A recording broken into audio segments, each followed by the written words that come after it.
Welcome back, everyone, to Progressively Incorrect. My name is Zach Rochelle, and I'm your host. We are going to be talking about the literacy view, which is probably up there with my top two favorite guilty pleasure podcasts, I guess. We're going to be talking with the hosts, Judy and Faith, in just a moment. But now a word from our sponsors. As you all know, this podcast is brought to you by John Catt Educational, which publishes some of the best books in education, including my book, Just Tell Them, The Power of Explanations and Explicit Teaching. Follow the link in the show notes, and you will find the entire John Catt catalog, and you can start your evidence-based learning journey and pick up a bunch of books with them. I also wanted to mention that I'm putting on lots of events this year through one of my many hats and roles as the director of Step Lab North America. So I will be putting links in the show notes to those, which this year we have one in Charlotte, North Carolina, we have one in New York, New York, and we have one in the Philly metro area in Pennsylvania. This is for instructional coaches. Check it out. I'd love for you to come and get trained up in instructional coaching. And okay, without further ado, let's go on to the main event. We've got Faith, we've got Judy here in the room. Faith, how about we start with you introducing yourself, and then we'll go right on over to Judy. Thank you so much, Zach, for having us here. It's really a pleasure to talk to you. My name is Faith Borkowsky. I've been in education for over 38 years. I was a classroom teacher, reading specialist, literacy coach, administrator. I tutor children, and I'm the founder of High Five Literacy, LLC. I am an educational consultant. I go into schools, I train teachers, I work with administrators. I've been doing this for a very long time. I'm the author of a couple of books geared to parents, one in particular, Failing Students of Failing Schools, A Parent's Guide to Reading Instruction and Intervention, was an award-winning book. I'm the author of If Only I Would Have Known. I was a candidate for the World Literacy Foundation Award for making significant contributions to literacy. And this year, my co-host Judy and I will be presenting at the World Literacy Summit. So this is very exciting. And I'm so happy to be here and representing the literacy view. I appeared on recently. It's kind of a debate show, discussion show. We kind of get out, current events in literacy. I just love it. Judy, give us your introduction, please. Hi, everyone. So Zach, thanks for having me on. It's a real honor. We loved having you, and we are privileged to be here with you today. So I am Judy Boksner. I have been in education now for about 28 and a half years. And I still love it. I feel more passionate now than ever. I was a classroom teacher for about 15 years. Then I was a reading specialist for a couple of years. Also taught reading recovery. Oh yes, I said the dirty word, reading recovery, for about 4 years. And then my structured literacy journey began, and I'm in my 8th year as a structured literacy, passionate literacy coach working in New York City schools. And I'm still working with kids. I tutor after work every single day. And I'm also passionate about the project that I do with my co-host, my beautiful co-host, Faith Borkowsky. We've been doing this for like 3 years, and we're having the time of our life. And I can't wait to be presenting with Faith at 3 conferences, 2 in March and 1 in April. I cannot even believe it. One is at the Everyone Reads Conference in New York City. The other one is Research Ed. And Zach, I guess I'm going to meet you in person at that one. I cannot wait. And then the third one is we're going to Oxford in England. I cannot wait. I finally booked my ticket today. Very nice. Yeah, I was just in Oxford this summer too. I did it as a day trip, but everyone thought that was crazy. You're supposed to stay there because distances are perceived as much farther amongst all of my English colleagues. They're like, you went there for the day. Yes, and we will see each other at Research Ed. Well, let's talk a little bit about the literacy view. It's a bit of a passion project for y'all, but it's led to, I think, a lot of really great things, and it's definitely enriched my life. Tell us a little bit about the format there, because I feel it's different than mine. Mine's a little more planned, and I feel yours is more current news and a little bit more. It's a little bit less structured. So I just kind of how do you go about kind of dealing with guests, and maybe we as podcasters can kind of share share our tips and tricks here. So one thing that Judy and I are very proud of is that we are in the trenches. So we don't rehearse anything. We see current articles and we jump on it. And we initiated breaking news. We were the first ones out there doing that format. We pick guests not because of the person, but because of the topic. So some people look to book, edu celebrities. Yeah, they might be popular in education, but that's not the reason we ask them to come on. We look first at the topic and we think who would be a good fit for what we want.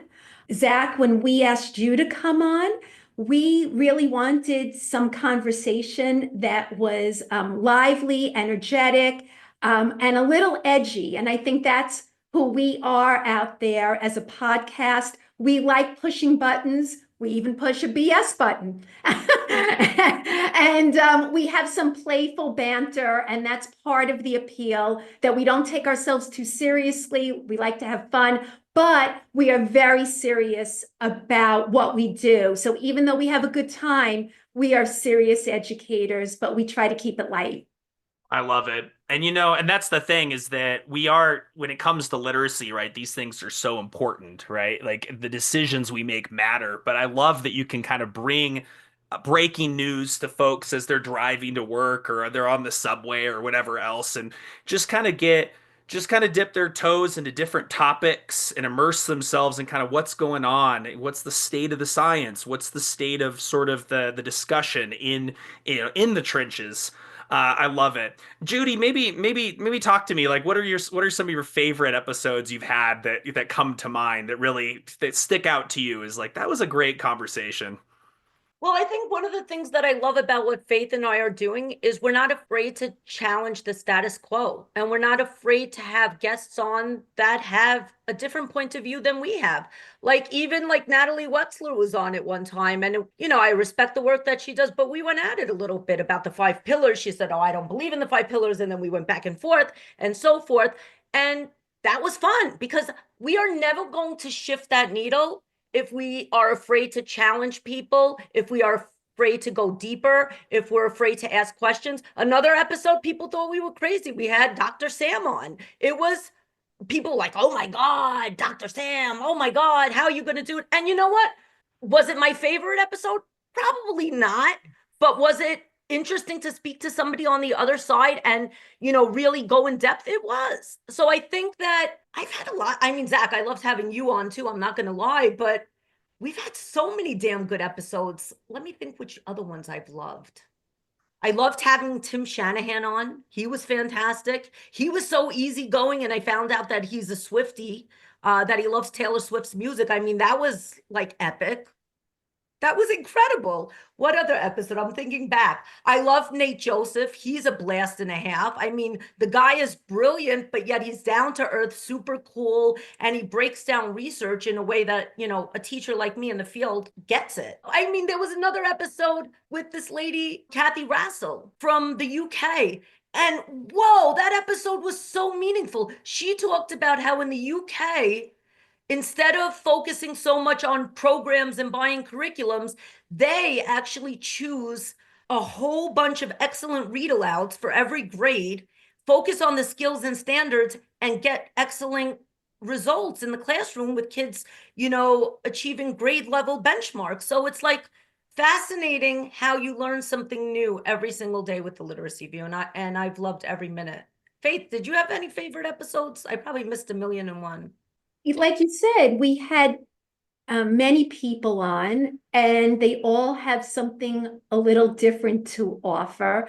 My favorite episodes probably are the ones where people don't agree with us. I'm not going to pick a certain person, but like recently we had on Pete Bowers. And to be honest, I thought it was going to be a little difficult because I was pushing him to answer some questions, but I found him to be so charming and he offered so much. And I love when I'm surprised. I love when, I go in and I was a little unsure of how this was going to play out. And I thoroughly enjoyed that interview. And there are many others, but that's something I do like. I like going in there when I don't think somebody's just going to yes me and I'm going to yes the other person. That's kind of boring. I like when there's a little bit of a challenge. Can I add one more? I forgot. Claude Goldenberg was amazing. We just had him on. He was amazing. It was an episode on cueing and it was so in depth. And you know what's fun? Like Faith and I have been in the trenches and we really do the work and we're still doing the work. So we went really deep into the topic. And what I also loved about him is that he has a lot of experience with ENL learners. And I touched English language learners. I touched upon that a little bit, but he said, no, we're going to stop that topic because it is such an intricate topic that needs its full attention. So he's actually going to make a comeback and come back and go in depth about our English language learners, because I think that's a very neglected topic in our field. And I know a lot of kids that are English language learners are also struggling with learning how to read. And those teachers are struggling with making sure they get it right. So we're excited to have him come back soon. I love the approach you take with the topics. I didn't actually know that's how you selected guests. I don't necessarily call it pressure to get the big guests on, but I do know that they get more views, right? And so, but I've always wanted to just pick people that I wanted to talk to, or I just wanted a chance to have a chat with anyway. And this was my excuse to kind of have an hour long little interview with them. That is interesting. And sometimes what's happened is you bring on people that you really wanted to talk to. You kind of felt like this is going to be not just a poorly viewed, attended, episode. And actually, people were inspired that did tune in, and now all of a sudden we're working on something together, or we're seeing each other in Research Ed or whatever else. And it was just because of this 1 hour we took to talk to each other. At least for me, this has been one of the most fulfilling and best choices I've ever made. It sounds like the same for you.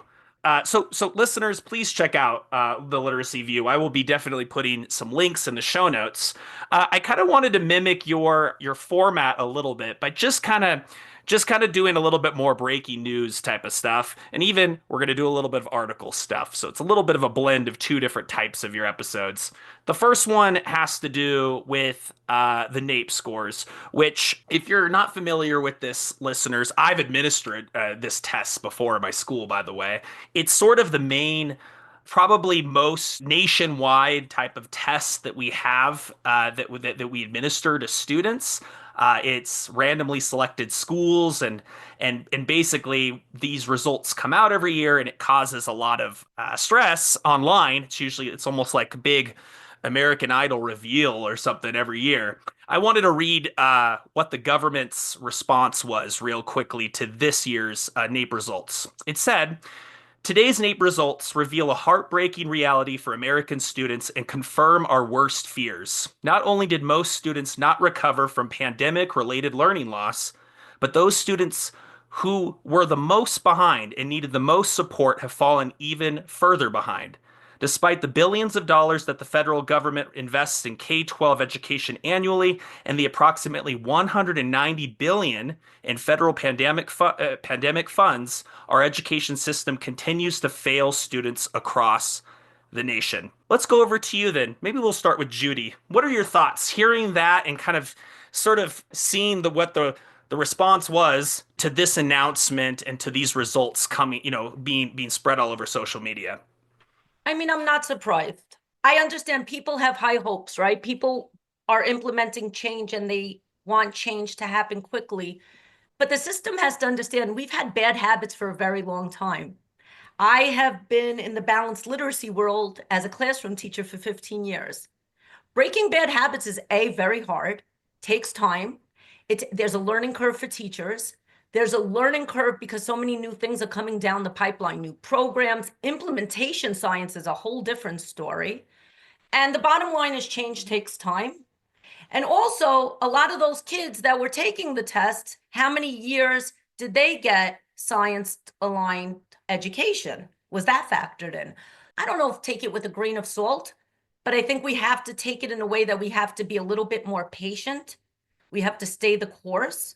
I did read Natalie Wexler's article about it too. I hope we talk a little bit about her take on it also, because I thought that was interesting, because the NAEP does go deep into comprehension, and seeing how those scores relate to, to the foundational skills is interesting, because they are interrelated, right? Meaning and foundational skills and breaking the code, that's the, understanding is the key, but I think there's so many things to factor in. And I think that slow and steady wins the race. And I think that we can't look at this as, oh, let's see what happens next year and give up, because that's my fear. I don't want people to give up. We just are starting to see changes in my building. I'm seeing it. I'm feeling it. I see, you know what? Maybe we still have kids on our screeners in red, but guess what? They're not in the same red place where they were before. Because when I look at their oral reading fluency scores, now a lot of kids can read, and those are second graders. And I know by end of year, we're going to get them out of that red and into the yellow or into the green or into the blue, and we're not going to give up. Slow and steady wins the race. Change takes time. That's how I really feel. Nice. And so your take is really that like stay the course because you started the course where I've seen other reactions being, hey, some people need to get on board and we need to accelerate this movement. It's happening in pockets. I hear about it. This district's doing it pretty well. Mine is not, right? And so you get, because we can't really isolate what causes any of this, there's too many variables. You get all different types of interpretations. You hit it on the money. There's too many different variables. Some schools are doing what they need to in terms of MTSS structures and seeing tier 1, tier 2, and tier 3. Some schools don't have the manpower. So there's so many things that do come into play, Zach. You hit it on the money. Yeah, what about you, Faith? Well, I like to look at who's actually doing it right. So there was a big emphasis on how poorly everyone did, but it really wasn't everyone. The majority, that's true, did not do very well, but there were some high notes. And one in particular stood out, and that was Louisiana. And so I started to read up on some articles about what they did. And what I found interesting was that the superintendent of the state of education said that they had a back to basics approach. And this came right from him, and other people in the district said it. Back to basics, meaning there was an emphasis on getting those foundational skills right, K to 2, and there was an emphasis on teacher training. And all new teachers had a mentor for at least a year to 2 years. That is huge. There's an investment in people. And, I think that the talk has been a lot of emphasis on getting a program right, that one program is significantly better than another. But, Judy mentioned Nate Joseph. When we had him on, he said that if you really look at, different core curricula, that one is not significantly better than the other. At least the research doesn't bear that out. What does show in the research is coaching. And Louisiana put a huge emphasis on coaching and mentoring. So I do think that rather than looking at the glass half empty, we should look at what's positive and what is working. The other thing that was notable was that they also were, they had third grade where they would not promote. There was no social promotion going on. Now, a lot of people are against that idea, holding kids back, but it's not being talked about. I think whether we like it or not, that's a factor. They also have school choice there. Again, I don't want to get political and I don't want to go there, but we have to say what is. they have school choice. It is a factor. So, when I read, like you mentioned, Judy, Natalie Wexler's article, there was a huge focus that on knowledge, that we're not doing enough knowledge building. And that could very well be a factor for sure. The writing could be a factor. But if you look at the district that did it right, that wasn't what they were talking about, and I'm sure that there was, some of that, because they did implement, I think, CKLA. I believe there was some push getting it down into kindergarten as well. But if you were to ask the superintendent, he was talking about a back to basics approach and making sure that teachers know what to do, they're well trained, and they're well supported, and the parents in that state are being heard. He also mentioned being very responsive to parents. So I thought that was notable.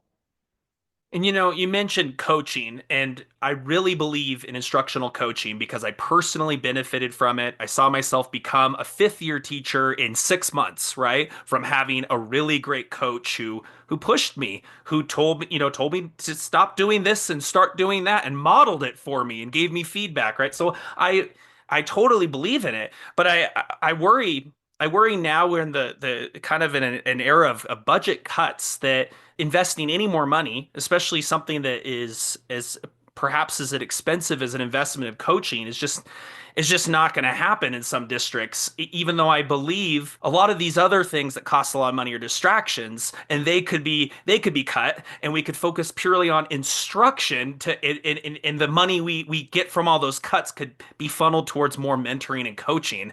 Are you sort of on the same wavelength with that, Faith? I want to give you a cheers. I know it's your show, but I love that. That's exactly how I feel. And the other thing you mentioned there was just that, there's been different successes with different models. We've seen things that are totally against the dogma, like social promotion, like sort of more academically focused charter schools that might be moving the needle. As someone who doesn't really go into those sandboxes too much, it is interesting to think, like, since we don't know what caused this, but we do see some successes, which elements could perhaps be piloted, which elements are really influencing these scores in Louisiana, Mississippi. I have a lot of questions about that. But thank you for that. I think we should go to our next topic, which is what's hot in literacy? Misguided trends in a divided field. And it definitely still is divided. Um, you sent me a paper, Faith, to read, and I sort of went down and skimmed it. And it was all about sort of a survey that they took of teachers and leaders in education about what is extremely hot or very hot in literacy education right now. And some of those that they mentioned that were extremely hot were banned books, phonics and phonemic awareness, and the science of reading and structured literacy. Those were what they said were rose to the top in terms of everyone's talking about them. In terms of very hot, we have artificial intelligence and literacy, cultural and linguistic diversity and literacy for multilingual learners, dyslexia and other specific learning disabilities, and high quality instructional materials. When you read those and you see like some of those things are emphasized, what is your first reaction, and what's your take on that? Well, I think those are a lot of hot topics you just mentioned. Some are very passionate, some I'm very passionate about. The topic of ENL is something I'm really passionate about. It's something I personally, as a coach, am struggling with a little bit. We have a lot of bilingual classes in our school, and we just can't seem to get it right with bilingual. We're not sure about what the direct guidance is on how much English, how much possibly Spanish, which content in English, which content in Spanish. So I really hope that that the ENL population is not forgotten and that we get some really clear guidance really soon, because those kids have the same ability and they should be reading, and the scores when I'm looking at the data are lower, and I don't know if it's because of implementation or is it because they're learning in their first language first and not enough in English. So I would love some additional guidance in the field on that. I think it's important. And I've even talked to Faith about it. Should we do more episodes on that? And sometimes it's like we don't know how many people are interested, but I think more people need to think about this topic because there's a lot of English language learners in our country, and they deserve the same respect and attention as all of our kids. Another area that I'm really passionate about, which is one of the hot topics, is getting the right resources into the hands of those classrooms and into those teachers. We cannot have teachers, even in the upper grades, that don't have books for our early readers. I see so many upper grade classes that don't have decodables, but there's kids that don't know their letters and sounds in some of those classes nationwide. So we have to make sure that our kids are practicing on books that follow a scope and sequence that are not leveled texts. Yes, that dirty word, I just said it. Level A, B, C, D, E, get them out. Those are not great for our early readers. Those kids don't need pattern books. They don't need books that have multisyllabic words in those early levels. Get them out, out, out. And then I just wanted to come back to one thing from the first segment. If can I do that? Oh, you may. On the topic of social promotion, I didn't get a feeling from how Faith felt about it and how you felt about it, Zach, but I have very strong feelings about it. I very often For or hear, against? am I for or against? Yeah. Deeply against unless proper protocol is followed. If those kids haven't gotten proper protocol in tier 1, tier 2, and a chance in tier 3, and really a clear and systematic data trail, don't you dare put a kid in special education unless you followed the protocol. Don't dare hold a kid over because the school didn't follow and was not in compliance with what that child deserved. That I really struggle. In my career, I have held over a couple of kids and I still feel guilty, but they're thriving and living their best life. So thank God. But in general, now that I know better, kids need to go through the system fairly. They need to get intense intervention if they need it. And if you didn't give them that, then that is not fair to hold them over. Love that. And I've had folks online who basically, like, once you question them enough about that intensive intervention portion, they start to say basically that they're not going to extend the amount of time that they receive literacy. And that's one of those things that I guess it's just a value of mine, that literacy sort of feeds into all the other subjects. And that if like, let's say we're in first grade, we know third grade social promotion is coming, right? And the kid is not hitting benchmarks. My only reaction is, how do we take certain parts of the day and we reserve it for more literacy, because additional time on task is the best predictor we have of them accelerating, not giving them a single small group intervention once a week and hoping for the best while the other kids are playing with Play-Doh, right? We have to do something more than that. But I find people are not very flexible with the idea of giving them more time on literacy. Faith, when you hear some of these hot topics, what are the ones that pop out to you? Because some of them are not nearly, they just don't seem to matter. And I don't want to point them out. I want you to. So which of them did you notice that, and what's your reaction? Well, I want to just answer Judy's question first, and then I'll talk about that. So I am against that whole idea of holding kids back. I also believe there's research that shows that kids who are held back, it doesn't do anything. They still can't read even when they're held back. So I'm totally against that.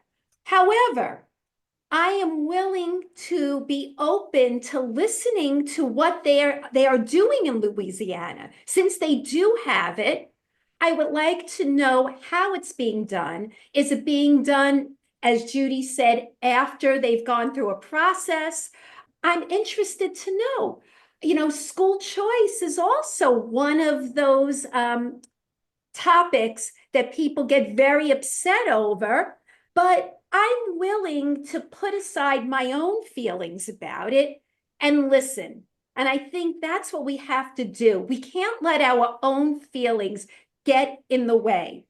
For instance, I was on a Moms for Liberty podcast, and I was attacked brutally, Zach. And yet I didn't talk about politics. I didn't talk about anything except reading.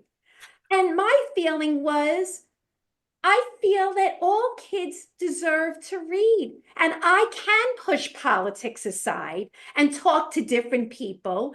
And I could be open. And I hope that by modeling that, other people will do the same. So I just wanted to say that we should all like push aside our personal feelings, how we feel it's an opinion. But if something is working or something is, something interesting that someone's doing, we can't let that get in the way. So getting back to what you asked me about these hot topics. Well, here's something, the whole ban books thing, which is definitely, a topic that is an adult topic. As far as I'm concerned, that's about the adults in the room. I wish that I had all kids reading to be able to ban books. First I want to make sure they could read and understand, then I'll worry about banning books. So to me, the priority is getting them all to be able to read, and then we can have that discussion about banning books. So for me, that's I'm not even going to get into that because I want to make sure they can read first. Then we can have that other discussion.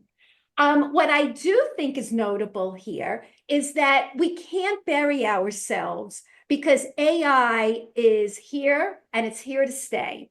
And we have to learn how to navigate this new territory. Schools are foolish if they think that they're going to stop kids from using this or stop teachers from using it and parents from using it. It's here to stay. So we have to learn how to use it productively and responsibly. So I think that is definitely a hot topic. As far as dyslexia goes, that's my passion. I am a dyslexia interventionist, but I do think that schools are foolish when they only focus on dyslexia and not the bigger picture of all the tiers, because kids with dyslexia will always benefit if the right instruction is in place for all kids. So to me, it's a little backwards. I think, and that was what Failing Students or Failing Schools, my book was all about, that instead of putting the emphasis so much on dyslexia, I think we have to put it on what is good instruction. And then we could talk about those kids who aren't succeeding after they already had excellent scientifically based instruction, because you can't really separate that out in the early stages. There are kids getting labeled, but they never really had very good instruction in the first place. So my goal is really to get the order of that right. And lastly, as far as a hot topic that was in here, I mean, Judy mentioned the L's, the English learners. What was one of the other ones you mentioned? There was something else. I know I heard it and I missed it. What were the topics again?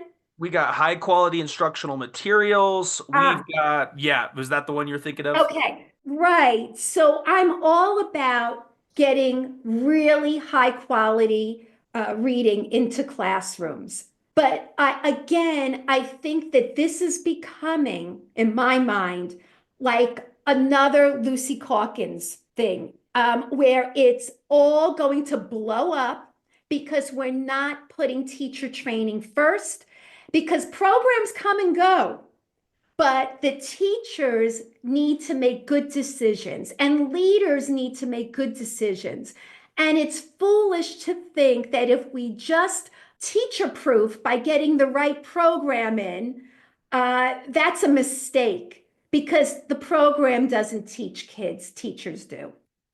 Love it. Thank you both. That was excellent. I'm wondering about that, this idea of like literacy. We kind of talked about it in the podcast we were in, but kind of becoming siloed from other areas that are important. Like you just said, we're not entirely sure if a child is needs to be screened or needs to be identified as being dyslexic when there's other things in place, like the classroom is chaotic. We don't see a lot of children paying attention to what the stimulus is in front of them. They don't, because of the chaos in the classroom, because of the lack of management. And so in some of the schools I've been working in, it's such a hard place to learn for even an adult who visits. I go in these coaching situations and I want to get out of the classroom because I'm overstimulated by just the instruction. We have to keep these in mind. If we want to call that tier one core instruction and making sure that that is cemented and that's fixed, that's great. That's a great way to summarize it for me. But I love that you touched on that. What are some of the ways that you have seen AI be used, perhaps by teachers first, maybe not by kindergartners who are learning their phonics, but how is AI sort of streamlined some of the things you've been doing? Because it's definitely been helpful to me, even though I was kind of skeptical at first. All right, I'll go on this one. So about two or 3 months ago, we had somebody come into my own building where I coach, and she was showing us AI, and she was kind of complicating it. She was showing us Magic School and School AI. And then one evening, I listened to my man, and he said, try ChatGPT, get the app. Oh my God, it changed my entire life. I think it is such a helpful tool. And what I love about it is it saves a thread of what you're working on. So now when my teachers email me and they're stressed out, I can help them so much faster. But I think the key with AI is you still need to know your pedagogy. If you don't know pedagogy, you're not going to prompt well. You're not going to know what kind of things to ask for. But like, for instance, in our school, the writing is not where we want it to be yet. And I won't name the program. It's just not strong. So we know what quality writing needs to have. We very often we've gotten a lot of support from Leslie Lord and Think SRSD. So, and I took her courses and so forth. So now I know the important things that kids need. Kids need exemplars. ChatGPT could make you a quick exemplar. It could even make an exemplar where my name is in it, so it looks like I wrote the exemplar, but I could have a personal narrative that I created, and it's beautiful, and the whole grade can have it instantly. I could have ChatGPT help me with the color coding. What else have I used it for? My teachers and I have collaborated, and we've made checklists so that students have little checklists at their desks so that they know, do I need to have a topic sentence? Do I have one? Check. And it makes a little checkbox if I prompt it well. And it also creates images so that students that are having trouble still reading have a visual picture of a pencil, of a notebook. We remind kids to label. We remind kids to have a conclusion sentence. It also can make not only a checklist, in 2 seconds, it can make a rubric that aligns to your checklist. I mean, it's absolutely a game changer. There should never be a teacher that is not planned anymore. There's no such a thing as I'm not planned. I think it could save the lives of teachers who are overworked and overburdened. I think that it could help make your lessons better. Like if your program doesn't have the gradual release explicitly in there, put in an image of the lesson. Say, I need this to be more explicit. I need this to have the I do, the we do, the you do more explicit. I need more differentiation. I need additional scaffolds for my ENL students. I think if you prompt well and you really think about your students and look at your data and think carefully about it, I think it's a game changer. It's good you mentioned that, like no excuses around the planned lesson, right? We've all gone in because we've been in a lot of lessons. I can sense you've gone into a lesson where it's like, I'm confused where this is going, and like where is there going to be an assessment of the learning? I guess, maybe I'll just wait till the end, and you get to the end and bye guys, everyone runs out Yeah, the door and you're like, oh my goodness, like like there was yeah, no, yeah, go ahead. Yeah. I've seen people wing it and it's hard and your heart breaks and you're like, why? I've also seen, Zach, I have to be honest with you, I've seen people use AI poorly, and that's embarrassing too. Don't have a fake AI lesson that doesn't even match your skill and your standard. I've seen it. It hurts. Oh no, I haven't seen one yet. That's, You'll oh see no. it. I see it. It is amazing. Judy and I have had these conversations about prompting it, and I was probably more resistant than Judy. I don't know if it's my age or just feeling like it's so scary. And I always feel like, oh my goodness, I could do this better than a computer. I'm not going to do this, but honestly, it's wonderful. In school, the teachers use it to create decodables. So, I mean, obviously, it's always great to have a book in a kid's hand, but if something needs to be practiced, they're in a phonics lesson, you could prompt it with exactly what you need and make it explicit and the number of words. I mean, you could give it anything.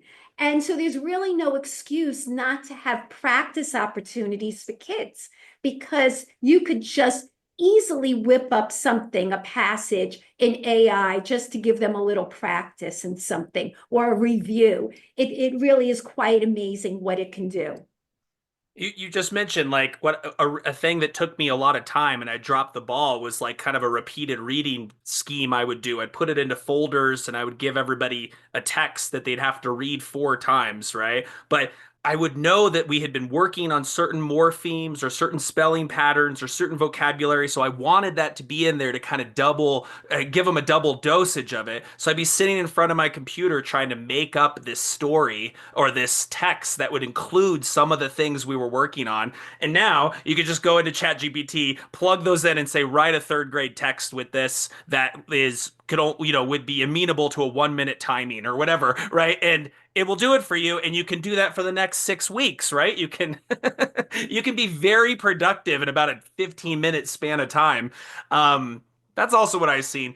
I think people just don't like a lot of change, and maybe there's this kind of thing of going around letting perfect be the enemy of good, right? I think maybe the perfectly teacher designed lesson without any technology is a beautiful thing to behold, and sometimes the AI lessons are bad. But hey, some folks might need to start with a bad lesson to get a feel of what a structured lesson is like, right? There's so many benefits. I didn't intend to go down this road about AI, but I love that you mentioned it.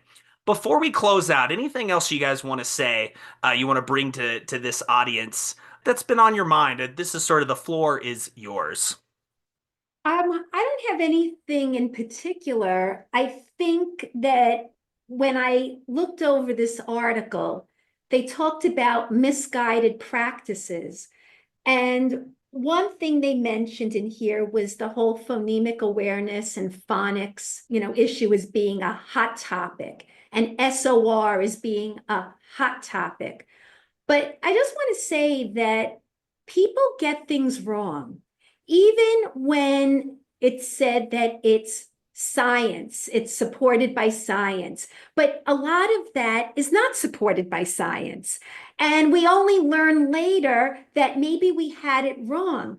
So I guess what I would like to leave your listeners with is, rather than being, in an extreme position and being so polarized, just like politics, literacy could be the same way. It could be polarizing, that we need to be a little bit more nuanced and intelligent about hearing certain things and listening and seeing for ourselves and staying open. And instead of being immature and refusing to talk to certain people, Judy and I never would have gotten together, quite honestly, if we weren't both open, because, I was certainly in that SOR camp as a proponent before Judy. And, if I were resistant, I might have said, you know what, she was a reading recovery teacher. I don't want to really have anything to do with her. But I think that we both grew and changed and became more flexible just by being open-minded. And I would hope that that's what your listeners will start to do, that we could all learn from each other. And the people who are most rigid in this usually have something to gain or something to lose financially. And people should be aware of that the loudest mouths in this, the ones who have a habit of putting down other people, usually have something to gain by sticking to one side and not listening. I love that. I love that you modeled for us kind of like what the discourse really should be about. And I hope throughout all these episodes on this podcast that there's been at least some semblance of that somewhere, but it's you both live and breathe that on your podcast. I really do appreciate that. Judy, the floor is yours. I think for me, the main one is just follow the evidence and be flexible. Like if I stayed rigid in my former training, I wouldn't have helped as many kids as I've helped now, and I wouldn't have helped as many teachers as I help now. But I think it's also important, some people say the reading recovery people got it all wrong. Yeah, we got a lot of things wrong. They did. But many of them did shift, just like I did. And many of them just aren't on social media screaming about it like I am every day.